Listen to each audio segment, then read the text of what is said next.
Morning students, 10th క్లాస్కి సంబంధించి మనం లోకగీత పాఠంలోని క్వశ్చన్ అండ్ ఆన్సర్స్ చూద్దాం. వెరీ इंपॉर्टेंट क्वेश्चन ఇది. पहाड़ी लोकगीतों के बारे में आप क्या जानते हैं? पहाड़ी लोकगीतों के बारे में आप क्या जानते हैं? पहाड़ी లోకగీతాల గురించి మీకు ఏమి తెలుసు అనేది వెరీ इंपॉर्टेंट అమ్మా. చూడండి, ఫస్ట్ పాయింట్, पहाड़ी क्षेत्रों में रहने वाले पिछड़े जातियों को पहाड़ी कहते हैं. అంటే పహాడీ క్షేత్రం అంటే కొండ ప్రాంతాలు. పహాడీ అంటే కొండలు, పర్వతాలు. క్షేత్రం అంటే ప్రాంతాలు. పహాడీ క్షేత్రం అంటే కొండ ప్రాంతాలలో రహనే వాలే నివసించేటటువంటి పిछड़े जातियों को వెనకబడిన వర్గాల వారిని ఏమంటాం? పహాడీ कहते हैं.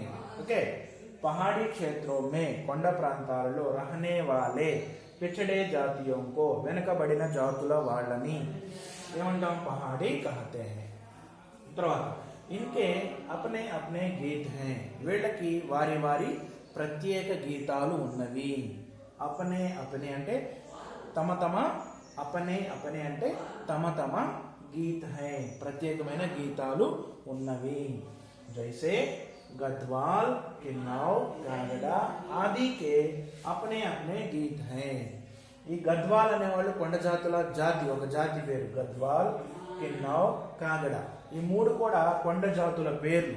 గద్వాల్, కిన్నౌర్, కాగడ, ఈ మూడు జాతుల వాళ్ళకి अपने अपने गीत हैं, अपने अपने गीत हैं. ఓకే, వారికి కూడా ప్రత్యేకమైన గీతాలు అనేవి ఉన్నవి. इनके गाने की विधियां भी अलग हैं. ఈ కొండ జాతి వాళ్ళు పాడేటటువంటి పాటల యొక్క విధియ అంటే పద్ధతులు కూడా अलग है, చాలా ప్రత్యేకంగా ఉంటాయి, సపరేట్ గా ఉంటాయి. इसलिए అందుకని उनका अलग नाम पहाड़ी पड़ गया. అందుకని వాళ్ళు పాడేటటువంటి ఆ పాటలకి अलग नाम అంటే ఒక సపరేట్ పేరు పడిపోయింది. ఆ పేరే పహాడీ. పహాడీ పड़ गया అంటే పడిపోయింది. ఓకే, ఇంకే గానే కి విధియా भी अलग हैं. వీళ్ళు పాడే పాటల యొక్క పద్ధతులు వేరుగా ఉంటాయి, సపరేట్ గా ఉంటాయి. इसलिए అందుకని उनका अलग नाम पहाड़ी पड़ गया. అందుకని వారి యొక్క సపరేట్ నేమ్ ఒకటి పడిపోయింది, దాన్నే పహాడీ అంటాం. ఈ క్వశ్చన్ వెరీ ఇంపార్టెంట్ అన్నమా.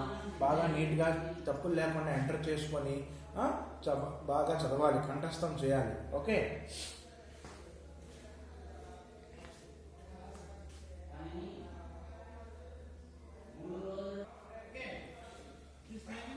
ఓకేనమ్మా. మనం ఇప్పుడు పహాడీ లోకగీతం के बारे में आप क्या जानते हैं నేర్చుకున్నాం. మరో important question, very important question, garba लोकगीत के बारे में आप क्या जानते हैं? गरबा లోకగీతాల గురించి మీకేమి తెలుసు? ఫస్ట్ పాయింట్, गरबा गुजरात का लोकप्रिय दलीय गायन है. गरबा అనేది గుజరాత్ రాష్ట్రం యొక్క లోకప్రియ అంటే బాగా జనాదరణ కలిగిన, అంటే పాపులర్ అయిన దళీయ గాయన్ హే. దళీయ గాయన్ అంటే గ్రూప్ సాంగ్, గుంపులుగా 10 మంది 20 మంది ఆడవాళ్ళు కలిసి పాడే పాట కాబట్టి దీన్ని దళీయ గాయన్ అంటాం. దల్ అంటే గుంపుగా పాడే పాట కాబట్టి, గ్రూప్ గా పాడే పాట కాబట్టి దీన్ని దళీయ గాయన్ అంటాం. ఓకే, గర్బా గుజరాత్ రాష్ట్రం యొక్క లోకప్రియ, బాగా జనాదరణ పొందిన, పాపులర్ అయిన గ్రూప్ సాంగ్ దళీయ గాయన్ है. इसमें स्त्रियां ढोलक की मदद से गाती हैं.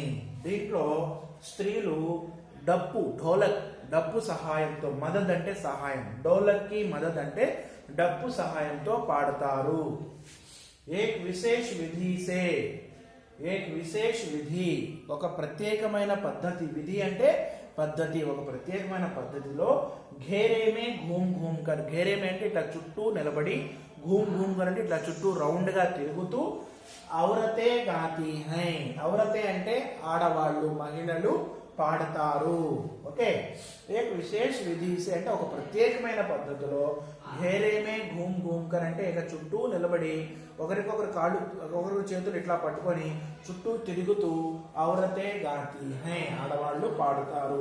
इसमें नाच गान साथ साथ चलते हैं. नाच गान नाच मीन्स నాట్యం, డాన్స్, గాన్ మీన్స్ సాంగ్. పాటలు పాడటం డాన్స్ చేయటం అనేది రెండు సాత్ సాత్ వెంటనే చల్తే హై. ఓకే, దీంట్లో పాట పాడుతూ డాన్స్ చేస్తూ ఉంటారు, రెండు కూడా సాత్ సాత్ చల్తే హై. ఓకే, ఈ గర్భాల లోక్గీత్ అనే క్వశ్చన్ కూడా వెరీ इंपॉर्टेंट. मार्च पब्लिक एग्जाम्स లో వచ్చింది ఒకసారి. పహాడీ లోక్ గీతం కే బారే మే ఆప్ క్యా జాంతే హై అనే క్వశ్చన్ కూడా మార్చ్ పబ్లిక్ ఎగ్జామ్స్ లో వచ్చింది. కాబట్టి చాలా సార్లు వచ్చిన క్వశ్చన్స్ కాబట్టి ఈ రెండు వెరీ ఇంపార్టెంట్. చాలా సింపుల్ క్వశ్చన్స్ కూడా ఈ రెండు పర్ఫెక్ట్ గా నేర్చుకొని బై హార్ట్ చేయండి. నెక్స్ట్ క్లాస్ లో వేరే క్వశ్చన్స్ తో మీ ముందు ఉంటాను. వాటికి ధన్యవాదాలు. Thank you very much.